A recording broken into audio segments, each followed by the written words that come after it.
पहली बार आए हैं? जी गुरुजी। हमसे कभी मिले थे? नहीं। मिले तो थे? नहीं मिले। हैं? कभी नहीं मिले थे? नहीं।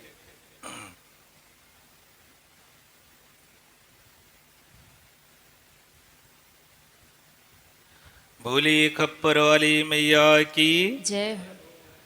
क्या आपके पिता का नाम राम सुजान है? जी। है? जी। सही बात है। और आप जिस स्थिति में खड़े हैं, जिस तरीके से बोल रहे हैं, ऐसी स्थिति को देख करके ऐसा अनुभव होता है कि आपका नाम संजय है क्या? जी। सही बात है।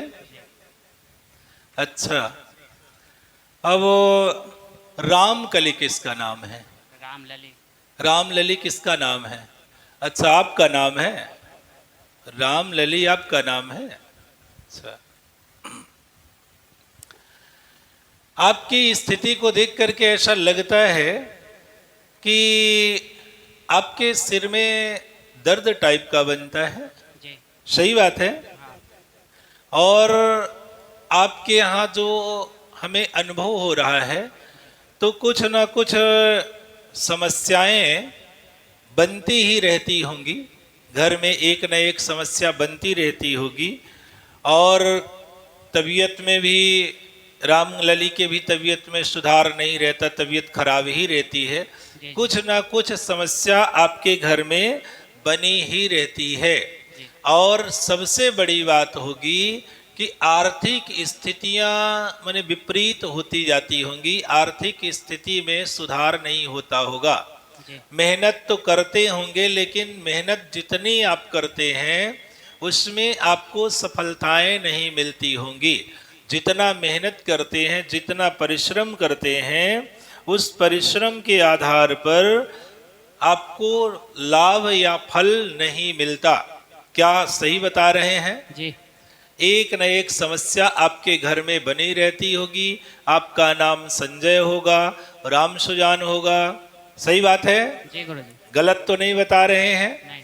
अगर ये सब बातें सही हैं तो इसका कारण है कि आपके घर में पितृ दोष और भूत प्रेत की समस्या नजर आ रही है, जिसके कारण से ये बहुत सारी समस्याएं आपके यहाँ बनती होगी। इसका निवारण क्या है? इसके लिए आपको पूजा पाठ और साधना उपासना से जुड़ना पड़ेगा। 13 तारीख को हवन होता है सुबह 8 बजे, तो हवन करना पड़ेगा। तो निश्चित ही कुछ ही दिनों में इन सारी समस्याओं का समाधान हो जाएगा। जी। क्या हमने सही बताया आपको? जी गुरुजी। पूरी जानकारियां सही हैं? जी।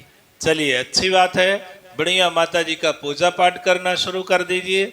आज से ही आपको आराम मिलना शुरू हो जाएगा। बोलिए गुरुदेव ठीक है ना? भगवान की। गुरुजी एक प्रश्न और करना चाहता हूँ मैं। हाँ, हम वही तो बताने वाले थे, तो उन्होंने जयकारा लगा दिया। चलिए, आप ही बता दीजिए, अब अपना प्रश्न आप ही बता दीजिए। अपने घर में जो महाराज जी का स्थान है, हाँ, वो कौन से महाराज हैं? वो जो आपके घर में महाराज जी हैं, जी। तो उसमें जो आपके घर में महाराज जी हैं, उसमें वैसे तो 3-4 लोग दिखाई दे रहे हैं जिसको आप महाराज जी बता रहे हैं।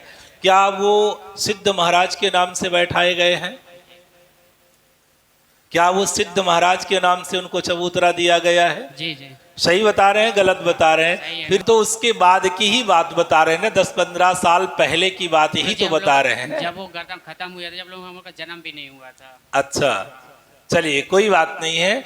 तो कहने का मतलब जो हमने पितृ दोष बताया है, पितृ दोष का मतलब ये होता है सिद्ध महाराज है। क्या आपको पता है और इसके साथ 4 लोग हैं? लोग गुरुजी बताए थे कि सिद्ध महाराज है, सन्यासी है, अघोरी है, बरम है। क्या हम सही बता रहे हैं, गलत बता रहे हैं? जी। ठीक है ना? बिल्कुल, ये 4 लोगों की आपकी जानकारी है। इसके साथ में और भी जो आपके कुल के लोग हैं, जो प्रेत योनि में पड़े हुए हैं, जिसको पितृ दोष कहा जाता है, वो सब उसी में फंसे हुए हैं। उन्हीं लोगों के साथ में ही रहते हैं। बात समझ में आ गई? क्या हमने आपके देवताओं के, आपके महाराज का नाम सही बताया? जी। गलत तो नहीं बताया हमने? अगर गलत नहीं है, हमारी जानकारी, आपको हमने सब कुछ सही बताया, तो फिर ये समस्या का समाधान भी उसी तरह से सत्य है। अगर आप करना शुरू कर देंगे तो निश्चित ही आपको लाभ मिलेगा। और जो स्थितियां विपरीत जा रही हैं, ठीक है ना, आर्थिक स्थिति में, ये मुख्य कारण पितृदोष का है।